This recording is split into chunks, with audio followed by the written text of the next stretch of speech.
Good day everyone, welcome back to the Floopcast. This is my weekly, sometimes bi-weekly, whenever I feel like it video, about various topics. Today we're going to talk about a name that's appeared in the Orruk Warclans book, or the forthcoming book, and that name is Hashut, or the deity of the Chaos Dwarves.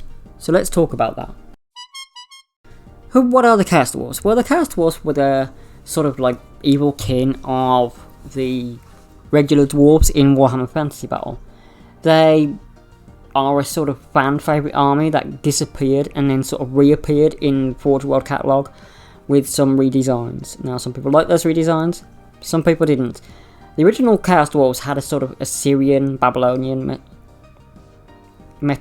kind of meta look with large hats, curly beards, twirly moustaches and tusks. Now, people have made analogies to the Chaos Dwarves implicating them with, well, let's not beat about the bush. Some people accuse them of being racist. I can not honestly see why that would be. To me, they were just evil, twisted versions of their dwarf kin with curly beards and large hats that were based on the Babylonian/Assyrian ruins and pictures and pictographs that we have around. But going on from that quickly, because that, there are people that have talked about that and it's been done to death, and I just want to move on from that to the real subject at hand, and that is Hashut. And the whole reason that name coming back could mean something rather big for the Chaos Dwarves, or people who like them. Now, it could be just a nod, like the minor Chaos deities got in one of the codexes a long time ago, or it could be a nod that the Chaos Dwarves got in 9th edition. It could just be something very small that they did, and expect the player base to shut up about the Chaos Dwarves, as they've done multiple times with multiple other things. Who is Hashut? Hashut is the Father of Darkness, a dark deity that appears as a bull-headed, fire-breathing bull creature. Sometimes he has a beard, sometimes he doesn't, sometimes he's part dwarf, sometimes it isn't.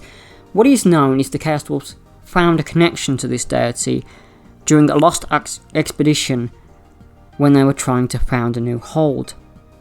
The other dwarves had abandoned them, and they plunged themselves deeper and deeper into inhospitable lands. This wasteland, this desolate place, held something.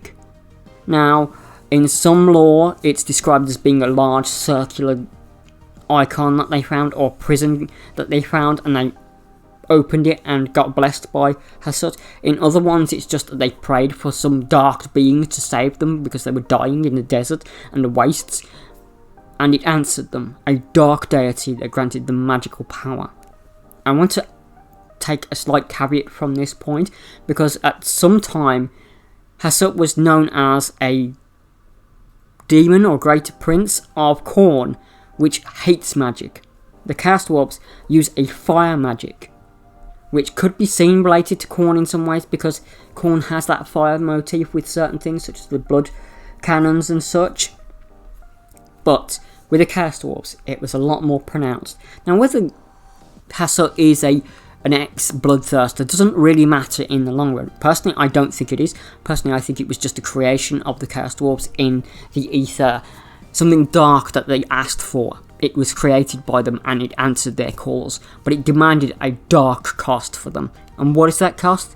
Well, when you use the powers of Hashut, you become a statue. You solidify, you petrify. You are no longer organic when you use the spells and power of his. The leaders of the Chaos Dwarves eventually become statues, and they line, or did line, their temples of Zarnigrand, the capital city of the Chaos Dwarves. Going from that, Hashut has been mentioned related to the Hobgrots in Age of Sigmar. The Hobgrots have analogies, or they were once called in the world that was Hobgoblins. Hobgoblins were a sort of slave race to the Chaos Dwarves. Now, if they have turned them from a slave race into an intermediary race with the rest of the greenskins in the Age of Sigmar setting, I don't have an issue with that. Some people might, but I don't really care as long as the spirit of what they were is kept alive. There's no longer the weird droopy hats for the hobgoblins or the hunchbacks. They are more thin and light and less paunched than they once were. They've changed their aesthetic quite considerably to have this diamond square shaped armour, which I'm going to put some pictures on the screen as I talk. Hashut is a dark god. Now, whether he's up there in relation to the Horned Rat or the Big Four, it's up to for you to decide. It's never really given enough information about him on what exactly he is, except that very small passage that we got in either first or second Warhammer Fantasy Battle, where he was once a Bloodthirster or a Demon Prince of Khorne. Now, I don't have access to those books, so I'm sure there are PDFs somewhere, so if someone's going to fact check me on that, fair enough, you know, fair play to you. The Chaos Dwarfs are engineers, just like their Dwarven brethren, and they build dark machines where they imbue demons into them. In the Storm of Chaos setting, we had the Hell Cannon. In the Warhammer Total War, we have the Hell Cannon, crewed by a series of Chaos Dwarfs. These are the infernal craftsmen of the Dark Gods. Now, whether they've stopped worshipping Hashut in that period during 9th, now we did get a nod to Hashut, as I said, but that was much later than the Hell Cannon. The Hell Cannon just described them as demon smiths. It never actually described Hashut or their worship. Now, there are some other explanations for the dwarves turning to stone, rather that they were never meant to wield magic like they were their other races, and therefore the curse is simply, I don't know, some force of order inflicting punishment on them. There's also that analogy that has been made a couple of times in some of the wikis that are out there. It seems to be phrased a lot that way. Now, whether you are excited for the Chaos Dwarfs returning is up to you. Do I think that it's possible? I don't know.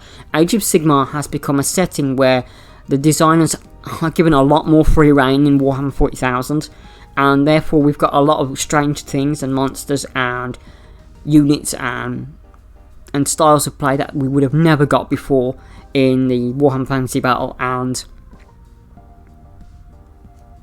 Warhammer 40,000.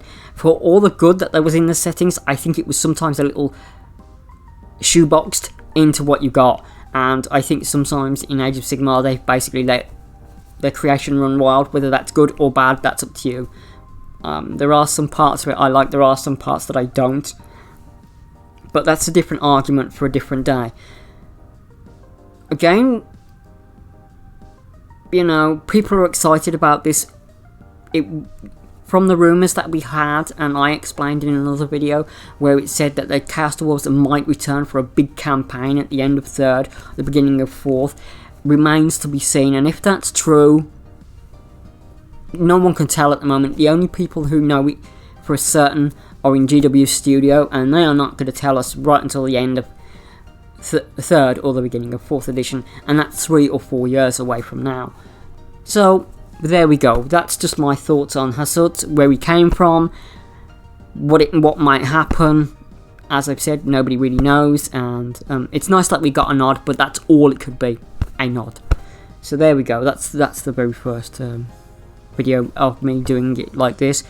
My model seems to be playing up, and I'm gonna have to do these PNGs to change the channel a little bit while I figure out what's broken and how to fix it satisfactorily.